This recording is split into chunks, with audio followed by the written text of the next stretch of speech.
ఇది ఇచ్చేస్తా. అమ్మోళ్ళు లేరా? ఎక్కడికి వెళ్ళారు? ఒక నిమిషం బయటకు వస్తావా?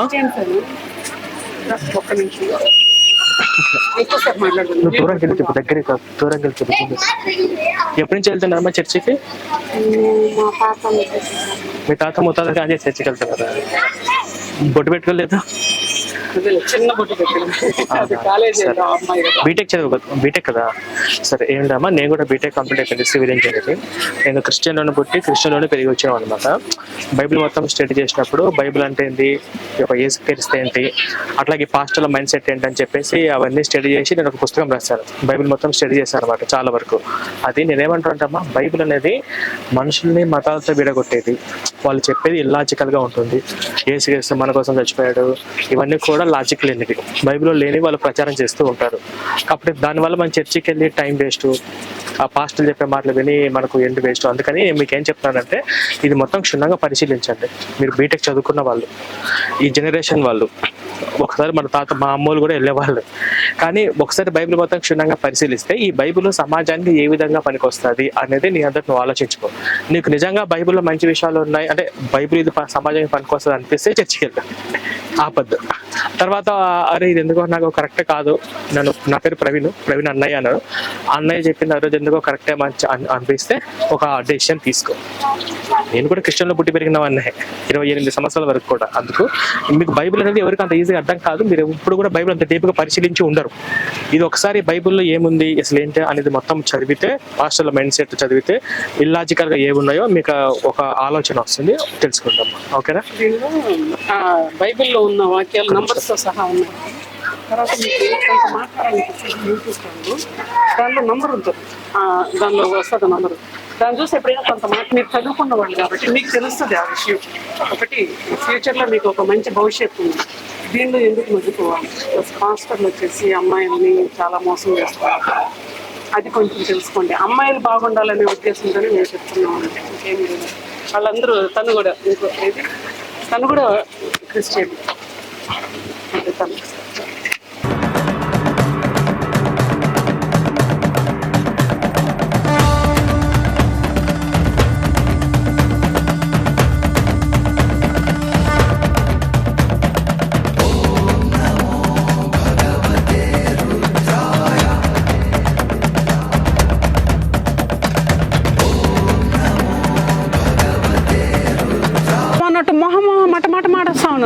అది ఏంటంటే అదంతా నేర్పించేది ఆ బైబిలు పాస్టర్ అమ్మ.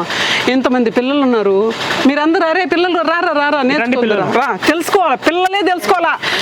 వెళ్ళిపోయే ముసలోళ్ళు కాదు, మాకు అవసరం లేదు. యూత్ రాబోయే భవిష్యత్తు, మీ తరాలు బాగుండాలి. ఒక ఊర్లో నన్ను ఒక ఆయన క్వశ్చన్ చేశాడు, ఏంటంటే అతను కాలేజీలో మారాడంట, కాలేజీలో మారిపోయాడు అతను ఆ విధంగా. అంటే రేపు ఈ పిల్లలకు కూడా ప్రమాదం పొంచి ఉంది. అందుకని మీకు చెప్తున్నా నేను. ఇప్పుడు నువ్వు వెళ్తున్నావు ఆ కాలేజీకి, అక్కడేందంటే నీ ఫ్రెండ్ పిలిచి రావే మా ఇంట్లో ప్రేయర్ క్లాస్ ఉంది, ఈరోజు బిర్యానీ పెడతారంటే ఆ బిర్యానీ కోసం వెళ్తున్నారు. మన వాళ్ళకి తెలియదు. ఆ బిర్యానీ కోసం వెళ్ళేసి వాళ్ళు ఏదో ఒకటి అప్పుడు అంటారు, ఆ దేవుళ్ళు ఏంది. సరే ఒక నిమిషం ఆగు, నేనేమంటానంటమ్మా, మేము క్రిస్టియన్లో పుట్టి క్రిస్టియన్లో పెరిగి క్రిస్టియన్కి వచ్చినామని. నేను ఫస్ట్ నాకు 28 సంవత్సరాలు క్రిస్టియన్లోనే ఉన్నాను.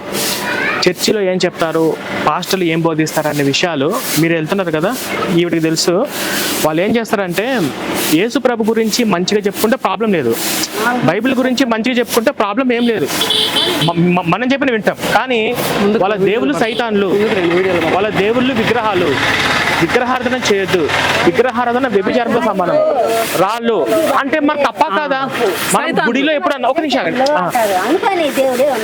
మనం గుడిలో ఎప్పుడన్నా యేసు ప్రభు గురించి మనం మాట్లాడుకుంటామా, బైబిల్ గురించి మనం మాట్లాడుకుంటామా?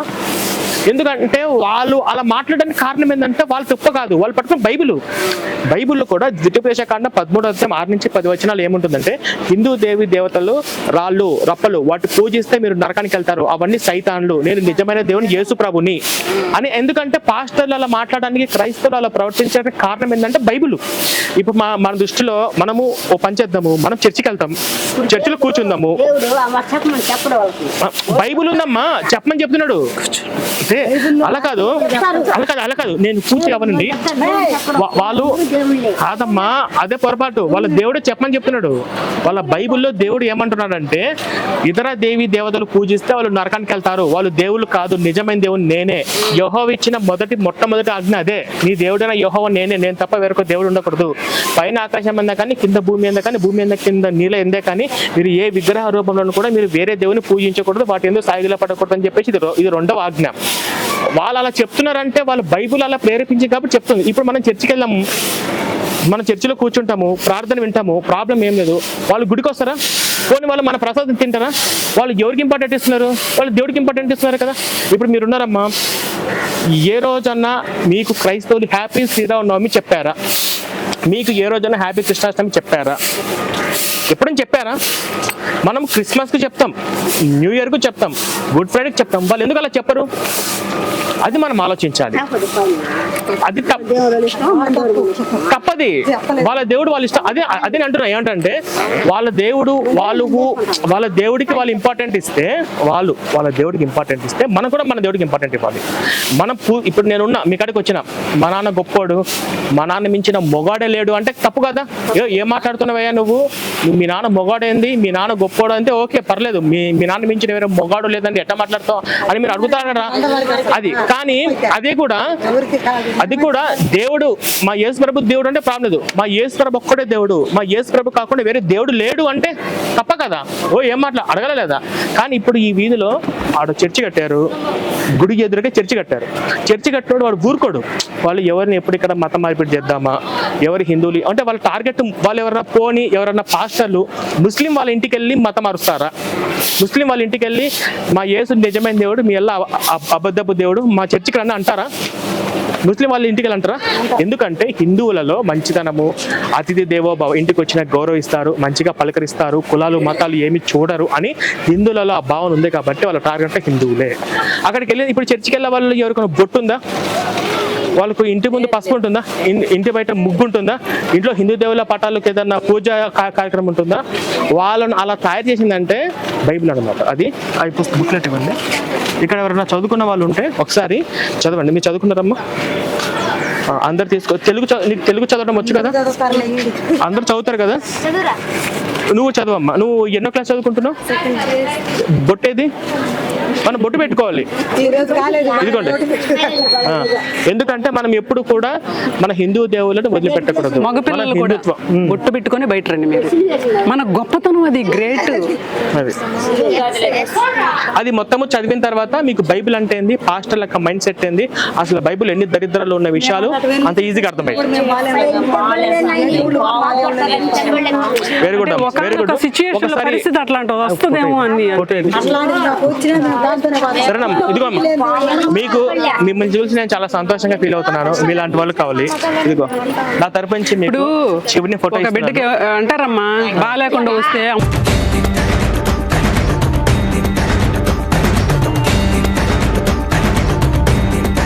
మన హిందూ ధర్మాన్ని వదిలిపెట్టకూడదు, మన హిందుత్వం ఎక్కడైతే గొప్ప విలువలు ఉన్నాయి అని మీరు మీ పిల్లల్ని, ఈ చుట్టుపక్కల ఉన్న వాళ్ళందరికీ కూడా అలా తయారు చేయండి.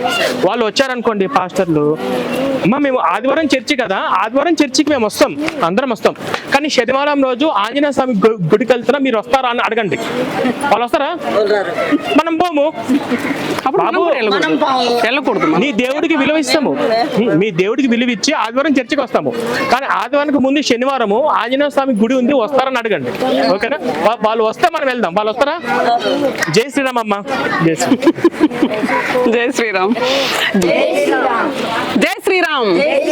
ఇట్లాగా మీరు ఆడుకునేటప్పుడు కూడా జై శ్రీరామ్ అని ఆడుకోండి. అట్లా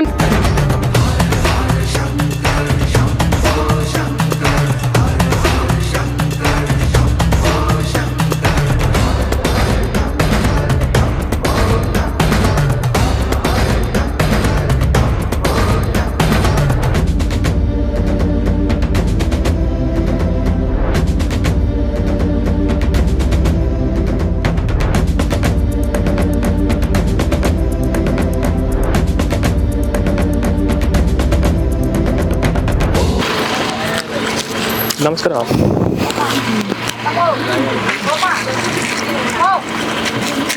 నమస్కారం. మామూలుగా మేము ఇట్లా హిందూ జాగృతి అమ్మా. చేస్తుంటాము. ఇక్కడ లోపల చర్చి కట్టారు. చర్చి ఎందుకు కట్టారు? హిందువుల్ని మత మార్పిడి చేయడానికి. ఆ చర్చి ఎక్కడ కట్టారు? గుడికి ఎదురుగానే కట్టారు. అంటే చర్చి వాళ్ళ ప్లానింగ్ ఏంటంటే వాళ్ళు క్రిస్టియానిటీ మెజారిటీ ఎక్కువ పెంచుకొని హిందూ సంస్కృతి నాశనం చేయాలి. ఓకేనా? ఇప్పుడు మీరు చక్కగా బొట్టు పెట్టుకున్నారు, ఇంటి బయట ముగ్గుంది, పసుపు రాసుకుంటారు. మీరు శ్రీరామనవమి జరుపుకుంటారా? కృష్ణాష్టమి జరుపుకుంటారా? దసరా జరుపుకుంటారా? ఉగాది జరుపుకుంటారా? కానీ చర్చికి వెళ్ళే వాళ్ళు ఏం జరుపుకుంటారు? వాళ్ళ పండక్కి వాళ్ళు జరుపుకుంటారు. అంటే వాళ్ళు మన దేవుళ్ళు పూజించకపోయినా పర్లేదమ్మా, మన రాముణ్ణి కృష్ణుని వాళ్ళు పూజించకపోయినా పర్లేదు. కానీ వాళ్ళు అవమానిస్తే వాళ్ళు ఎందుకు వాళ్ళు విగ్రహారాధకులు, వాళ్ళు విగ్రహాలు పూజిస్తున్నారు, వాళ్ళు నరకానికి వెళ్తారంటారు. వాళ్ళని అలా తయారు చేసింది బైబిల్. ఈ బైబిల్ అంటే ఏంది? బైబిల్లో ఎట్లాంటి విషయాలు ఉన్నాయో మీకు తెలియదు. సో అది ఒకసారి మీరు చదవండి. ఎందుకంటే ఇంకెవరు ఉన్నారు ఇక్కడ? ఇది మీరు అందరూ ఒకటే కదా? సరే, అది మొత్తం మీరు చదివిన తర్వాత బైబుల్ అంటే ఏంటి, పాస్టర్ల మైండ్ సెట్ ఉంది, బైబిల్ ఉన్న దరిద్రాలు ఎన్ని బూతులు ఉన్నాయనేది అందరికీ క్షుణ్ణంగా అందరికీ అర్థమయ్యే రీతిలో నేను రాశాను. చదివితే మీకు మినిమం అర్థమవుతుంది. ఎప్పుడన్నా పాస్టర్లు ఇక్కడికి వచ్చి మా చర్చికి రండి అని చెప్పి మిమ్మల్ని ఏమన్నా అడిగారా? వెరీ గుడ్, అలాగే ఉంటుంది. నా తరపు నుంచి మీకు ఒక చిన్న వినాయకుడి గిఫ్ట్ ఇస్తున్నానమ్మా, తీసుకోండి. మంచిగా చక్కగా పూజ చేసుకోండి. మనము మన హిందూ ధర్మాన్ని ఎప్పుడు వదిలిపెట్టకూడదు. ఆ మతాలలో అన్నీ కూడా గలీజే ఉన్నాయి. ఎందుకంటే అది పిల్లల్ని కూడా పాడు చేస్తుంది, మనుషుల్ని మూర్ఖంగా తయారు చేస్తుంది అనమాట. మన హిందూ ధర్మాన్ని మనం ఎప్పుడు వదిలిపెట్టకూడదు. ఓకేనమ్మా? జై శ్రీరామ్. ఎవరికైనా జ్వరం వచ్చింది అని తెలిస్తే టెస్ట్ వచ్చేస్తారు వాళ్ళు. జ్వరం వచ్చింది కదా మా దానిలోకి వచ్చి ఇంటి తగ్గిపోద్దని. జ్వరం వస్తేను మోషన్స్ అయితేను ఏందమ్మా మతాలు మారేది అసహ్యంగా. సరేనమ్మా, వెళ్ళొస్తాం. మీరు కూడా చదవండి సార్. అందరూ ఒకటేనా? పర్లేదు, ఉండనివ్వండి. మొత్తం చదివి బైబిల్ అంటే మీకు అర్థమైపోతుంది. వస్తే ఎక్కిచ్చేస్తారు, విషయం ఎక్కిస్తారు. ఓకేనమ్మా? మరి పిల్లలు కూడా చెప్పండి, అన్ని మతాలు సమానమే, అందరూ పిల్లలు కాలేజీకి వెళ్తుందేమో తర్వాత. అంటే ఇప్పుడు చిన్న క్లాస్ అయ్యొచ్చు, కాలేజీలో మార్చేస్తున్నారు చాలా మంది పిల్లలు, ఫ్రెండ్స్ ఇదే అనేసి. ఆ మాటలు ఎన్నేయకుండా ముందు మనం హిందుత్వం గురించి ఆ పాపకి చెప్తే అది ఎక్కదన్నమాట. ఇక్కడ మనం చెప్పనప్పుడు ఏంటంటే అది ఎక్కేస్తుంది. ఇప్పుడు చర్చికి వెళ్ళిన వాళ్ళందరూ హిందువులే కదా? వాళ్ళు ఏమైనా ఇజ్రాయెల్ నుంచి వచ్చారా? వాళ్ళందరూ ఏంటంటే వాళ్ళ తల్లిదండ్రులు అన్ని మతాలు ఒకటే, అందరూ దేవుళ్ళు ఒకటే అనే భావనతో పెరిగి క్రిస్టియన్లోకి వెళ్ళి వాళ్ళు క్రిస్టియన్ సైకో లాగా తయారైపోయింది. ఓకేనా? ఆ భావన వద్దు. ఉంటారమ్మ.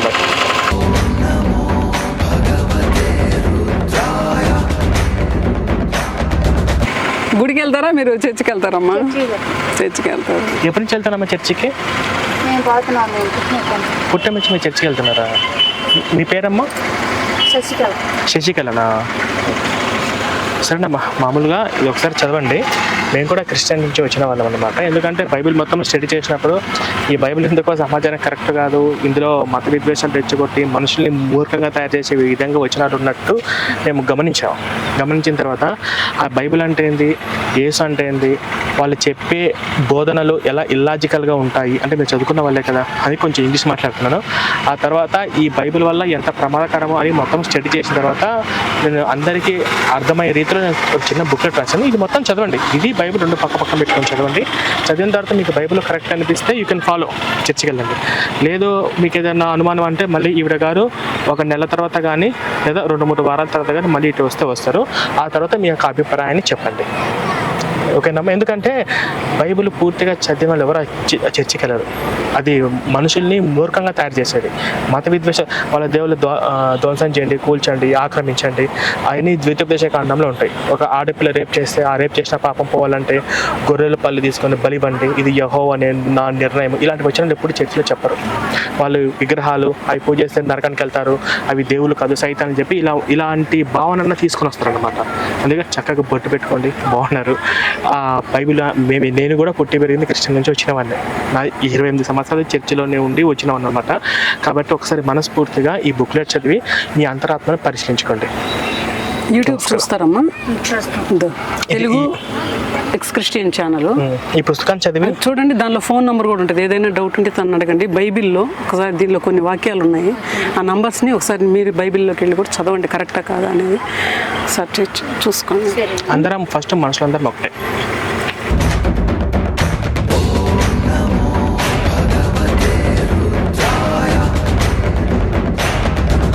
వాళ్ళని బయట రమ్మని చెప్పి మాట్లాడాము. చర్చికి వెళ్తుంటారమ్మా? బాగా చెట్లు వేసుకున్నారు. ఎప్పటి నుంచి చర్చికి వెళ్తున్నారమ్మా? పోతున్నాం 9 సంవత్సరాలు. 9 సంవత్సరాల నుంచి వెళ్తారు. అంటే అంతకుముందు హిందువులేనా? అంటే 9 సంవత్సరాల క్రితము మీరు ఇంట్లో రాముడిని కృష్ణుని పూజించుకునే వాళ్ళ? నేను పూజించుకోలే, మా అమ్మాలు పూజించుకునేది. నేను ఆడినా కూడా మా అమ్మమ్మతో కూడా చర్చికి వెళ్ళేది, మా నాయనమ్మతో కూడా. అవునా? అంటే వాళ్ళు కూడా చర్చికి వెళ్ళేవాళ్ళు? మా నాయనమ్మ ఒకటే వెళ్ళేది. మీ నాన్నమ్మ కూడా చర్చి. ఇప్పుడు మీరు? నేను కూడా ఇప్పుడు చర్చికి వెళ్తాను. ఇప్పుడు చర్చికి వెళ్తున్నారా? మీరు ఎప్పటి నుంచి? మీరు కూడా అంటే చదువుకునే పెళ్ళైన తర్వాత నుంచి, పెళ్ళిగా ముందు నుంచి? పెళ్ళైన తర్వాత చదవడం వచ్చేస్తారు మీకు? ఈ తెలుగు చదువుతారా? చదువుతారా? పిల్లలమ్మా, మీ పిల్లలు ఉన్నారు? 2 కూతుర్లు. ఏం చదువుతున్నారు? మమ్మీ ఫస్ట్ ఆయన చేరినాక నేను బతికుండా. ఎందుకు? చర్చికి వెళ్ళడం వలన? యేసుప్రభు నమ్మకం వల్ల మీకు మంచి జరిగిందా? ఎట్లా చెప్పండి, ఎట్లా జరిగింది? ఆయన చెప్పాలంటే చాలా ఉన్నది మేడం. యాక్సిడెంట్లు అయ్యేది నాకు, ఒకసారి బాలంట వచ్చేది, ఇట్లాగా కాళ్ళు చేయబడిపోయి సూచనలు కూడా వచ్చాయి. ప్రార్థన రాయలు. 8-9 సంవత్సరాల క్రితం మీరు మారిన వాళ్ళు. నేను 28 సంవత్సరాలు దాంట్లో ఉన్నా. నాది ఇంజనీరింగ్ కంప్లీట్ అయిపోయింది. హైదరాబాద్లో ఇంటీరియర్ డిజైనింగ్ జాబ్ చేస్తున్నా. బైబిల్ మొత్తం పరిశీలించినప్పుడు ఆ బైబిల్లో పాస్టర్లు చెప్పేది వేరు, ఆ యేసు ప్రభు క్యారెక్టర్ వేరు. యేసు ప్రభు క్యారెక్టర్ దేవుడు కాదు. ఆయన పరలోకమందున్న మా తండ్రి, నా తండ్రి పంపిస్తేనే వస్తాను, నా తండ్రి చిత్తాన్ని ప్రకారం నేను చేస్తున్నాను, నా తండ్రి లేనిదే నేనేమి చేయలేని వాడిని. ఆఖరికి సిలువలో వేలాడుతుంటే కూడా నా దేవ నన్ను ఎలా చేయి విడిచితివి, తండ్రి నా ఆత్మీయ అంటే ఇలాగా యేసు ప్రభు పూజించింది ఎవరికంటే తన తండ్రికి. యేసు ప్రభు దేవుడు కాదు. యేసు ప్రభు దేవుడు అంటే అది బైబిల్కి అవమానం. ఎందుకంటే వీళ్ళు ఈ యేసు ప్రభు గురించి, అంటే ఈ యేసు ప్రభు గురించి అసలు దేవుడు బైబిల్ ఎవరంటే యెహోవా. ఈ యెహోవా ఎట్లాంటి వాడు, ఈ యెహోవా బైబిల్ ఎన్ని క్రూరమైన పనులు చేశాడనేది మీకు తెలియదు. నేను బైబిల్ మొత్తం స్టడీ చేసినామని కాబట్టి ఇది ఒకసారి చదవండి. మీకు తెలుగు వచ్చి కదా చదవడం? మీ పిల్లలు కూడా ఉన్నారు కదా, మీ పిల్లలకు ఇవి వచ్చిందా? సేమ్ ఇదే. ఒకసారి బైబిల్ మొత్తం మీకు 2 పక్క పెట్టుకొని చదవండి సార్. మీకు అది నిజము సత్యం అనిపిస్తే యూ కెన్ ఫాలో, దాన్ని ఫాలో అవ్వండి. ఎందుకంటే తిరుమల తిరుపతి దేవస్థానంలో సాక్షాత్ వెంకటేశ్వర స్వామి పాదం పెట్టినటువంటి నేల ఇది. ఓకే, ఇప్పుడు రామసేతు ఆధారం ఉందా లేదా? శ్రీలంకకు శ్రీకృష్ణుడు ద్వారకా నగరము సముద్ర గర్భంలో ఆధారం ఉందా లేదా? తర్వాత మనకు దేవుళ్ళకు ఒక ఆధారం ఉంది. రాముడు సీత భద్రాద్రిలోకి వెళ్తే మీకు ఆధారం కనిపిస్తుంది. ఓకే, మనం ఎన్నో జన్మల పుణ్యం చేసుకుంటే మన పుణ్యం పోయి మన భారతదేశంలో పుట్టాం. ఈ యేసు ప్రభు ఇజ్రాయేలీల వారి కోసమే వచ్చాడు. నేను నశించిన ఇజ్రాయేలీల వద్దకు తప్ప నేను ఎవరి వద్దకు పంపబడలేదు. నేను సువార్త అన్యులకు చెప్పకండి, నశించిన ఇజ్రాయేల్ వారి వద్దకి వెళ్ళండి, వాళ్ళకి సువార్త చెప్పండి. అంటే యేసు ప్రభు వచ్చింది ఇజ్రాయేలీల వారి కోసమే వచ్చాడు. బైబిల్ స్పష్టంగా 4-5 చోట్ల ఉంటుంది. ప్రపంచంలో ఉన్న వారు అందరి కోసం వస్తున్నారని ఎక్కడ యేసు చెప్పలేదు. వీళ్ళు క్రియేట్ చేశారు, అవన్నీ కూడా బైబిల్లోని వక్రీకరించి క్రియేట్ చేశారు, కల్పించుకున్నారు. కాబట్టి నేను ఏమంటున్నా అంటే యేసు ప్రభు చెడ్డోడు కాదు. యేసు ప్రభు ఒక ఆర్డినరీ కామన్ మ్యాన్. ఆయన పుట్టిండు చచ్చిండు, మధ్యలో 20 ఏళ్ళు మిస్సింగ్. ఆయన కొన్ని మంచి మాటలు చెప్పాడు. నిన్ను వల్ల నీ పొరుగు వారిని ప్రేమించండి, నీ శత్రువు సైతం ప్రేమించండి, నీ తోటి వారి కోసం ప్రార్థన చేయండి, నేను హింసించేవారని ఏదో 4-5 మంచి మాటలు చెప్పాడు. ఆ 4-5 మంచి మాటల ప్రకారంగా ఆ యేసు ప్రభువును మనము ఆదర్శంగా తీసుకోవచ్చు. ఆయన కొన్ని విచిత్రమైన క్యారెక్టర్స్ కూడా ఉంటాయి. అంటే నన్ను నమ్మకపోతే నన్ను శాశ్వతంగా నిత్యం నరకంలో పడేయండి, సముద్రంలో, అవన్నీ బైబిల్ ఉన్నాయి. అగ్ని ఆరదు, పురుగు చావదు, అదంతా కూడా హింసను ప్రేరేపించేది. ఇది మనుషుల్ని బలహీనతను అవకాశంగా తీసుకొని వాళ్ళ రోగాలను, వాళ్ళ కష్టాలను, వాళ్ళ పేదరికాన్ని, వాళ్ళలో ఉన్నటువంటి సమస్యలను ఇవన్నీ కూడా ఈ పాస్టర్లు ఆదర్శంగా తీసుకొని ఈ బైబిల్ వక్రీకరించి సరే మీరు ఆధారపడండి. ఒకసారి ఇది మొత్తం పూర్తి చదవండి. మీరే విధంగా ఉన్నారు ఇంతకీ? రాడు చర్చికి రారా మీరు? ధన్యులు స్వామి, ధన్యులు.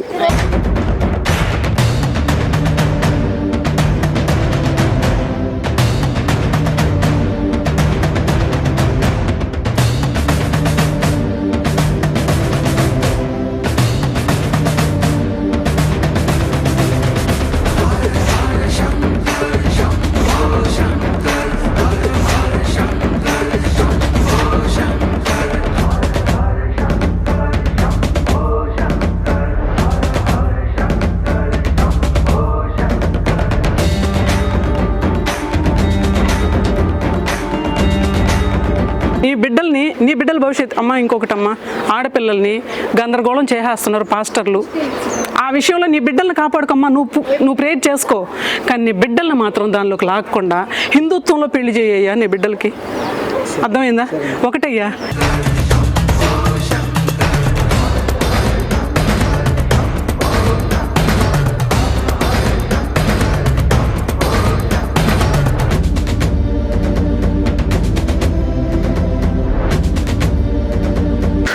ఇక్కడ పొలాలు మాత్రం చాలా బాగుంది. చెట్టు ఎంత బాగుందో, తులసి చెట్టు.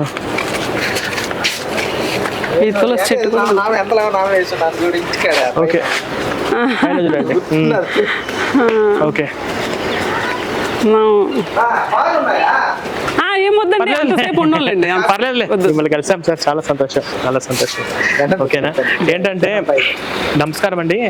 ఇప్పుడు విషయం ఏంటంటే ఈ లైన్లో అంతా కూడా క్రైస్తవులు ఉన్నప్పటికీ పైన జై శ్రీరామ్ అని చెప్పేసి జెండా పెట్టేసి ముందుగా ఇంట్లో ఉన్న వాళ్ళకి అలర్ట్ చేసి పెట్టారు, ఆ మత మార్పిడి పరంగా అవగాహన. ఇప్పుడు ఇంట్లో ఇటువంటి వాళ్ళు ఉంటే ఒక్కరు ఉన్న చాలు, ఇల్లు కుటుంబము మొత్తం బాగుపడుతుంది. కానీ ఊరుకు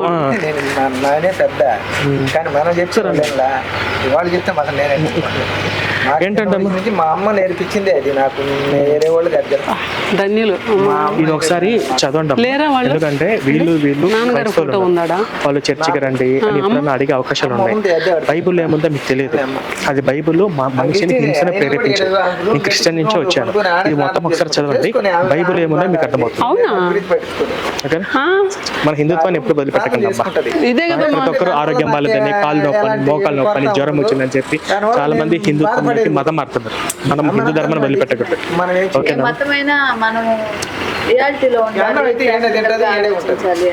ఓకే, ఈ లైన్ లో ఒకరే మీ ఇంటికి రావడం నేను చాలా హ్యాపీ ఫీల్ అవుతున్నా.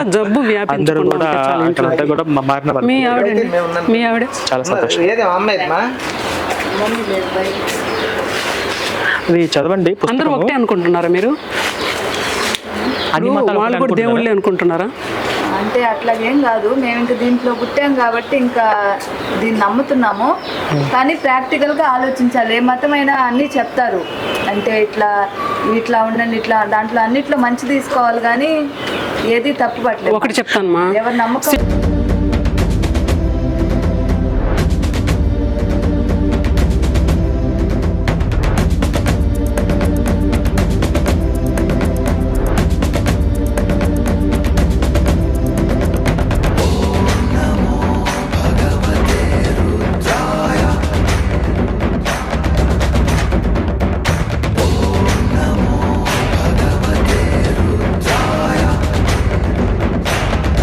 అనద్దండి, వాళ్ళు పరుస్తున్నారు.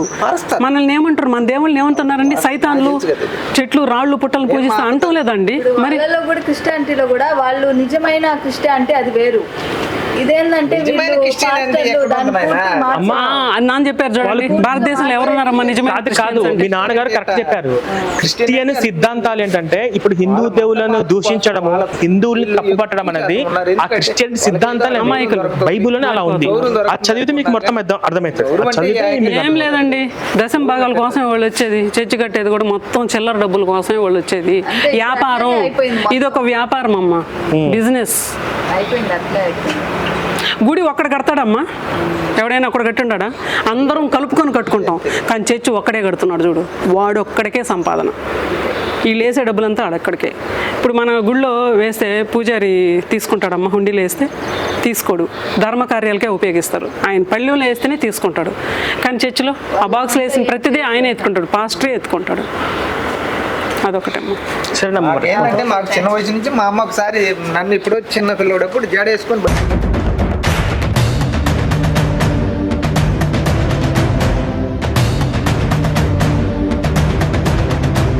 సో ఇప్పుడు మొత్తం వచ్చేసి ఈ ఊర్లో ఒకే ఒక చర్చి ఉంది.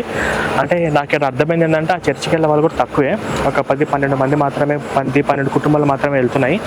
దాదాపుగా మేము ఒక అన్ని కుటుంబాలు దర్శించాం. అయ్యో 1-2-3 కుటుంబాలు తప్ప అక్కడ ఒక క్రిస్టియన్ ఫ్యామిలీని టార్గెట్ చేస్తూ వాళ్ళ ఇంటికాడు కూడా వెళ్ళి మేము వివరంగా చెప్పాము. వాళ్ళలో 3 నుంచి 4 కానీ 5 మంది కానీ రికవర్ అయ్యే ఆప్షన్స్ ఉన్నాయి. నేను అక్కడ మాట్లాడిన దాన్ని బట్టి అర్థమైంది. సో మీరు బాధ్యత తీసుకోవాలి. మళ్ళీ ఇంకొకసారి వచ్చి ఎవరైతే వాళ్ళు ఇప్పుడు ఈవిడ బయటకు వచ్చేటట్టే ఉంది, ఆయన స్ట్రాంగ్గా ఉన్నాడు. ఆ లాస్ట్ ఆయన గురించి ఇంకా ఒకటి ఉన్నాయి, ఇంకొకసారి టచ్ చేయండి. మనం ఏంటంటే జస్ట్ విత్తనం వేద్దాం. ఈ పుస్తకం వాళ్ళు చదివితే వాళ్ళ మైండ్లో స్ట్రిక్ అవుతుంది, ఏదో రోజు బయటకు వచ్చేస్తుంది విత్తనం వేద్దాం. సో మొత్తానికి ఈ గ్రామాన్ని మొత్తం ఈ హిందూ గ్రామం అయిపోవాలి, ఆ చర్చి పూర్తిగా ఖాళీ అయిపోవాలి. అది మన టార్గెట్. ఓకేనా?